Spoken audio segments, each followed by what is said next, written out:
आप इस वीडियो को देखिएगा और वीडियो के साथ साथ रीपोस्ट करते जाइएगा। जबकि मैं डे 1 को आया हूँ, मैं सब कुछ मोबाइल का पासवर्ड, मैंने लैपटॉप के पासवर्ड, मैंने जीमेल के पासवर्ड, मैंने एक चीज नहीं छोड़ी। मुझे आज जितने ऑफिसर्स थे वहां पे, मुझे एक ऑफिसर आके दिखा दे, बता दे कि डक्की भाई ने हमें ये चीज नहीं दी इसलिए हमने मारा है, वो तफ्तीश के अंदर इस जगह कोऑपरेट नहीं था कर रहा इसलिए हमने मारा है। मैं आपको एक चीज क्लियर कर दूं कि मैं ना ही इस शख्स का फैन हूं और ना ही इस शख्स को मैंने कभी सब्सक्राइब किया है, कभी भी इसकी कोई वीडियो नहीं देखी।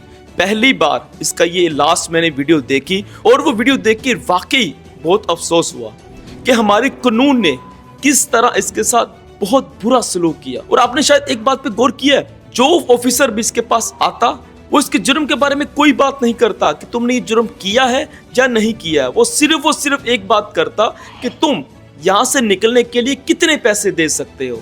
मैं आपसे एक बात पूछना चाहता हूँ कि ये पाकिस्तान का एक फेमस पर्सन है, हर शख्स इस शख्स को जानता है, तो उसके साथ पुलिस वालों ने इतना बुरा सलूक किया। तो सोचो ना, एक आम शख्स जिसके पास ना कोई पैसा है ना कोई रेफरेंस है, तो सोचो हमारे पुलिस वाले उस शख्स के साथ कितना बुरा सलूक करते होंगे।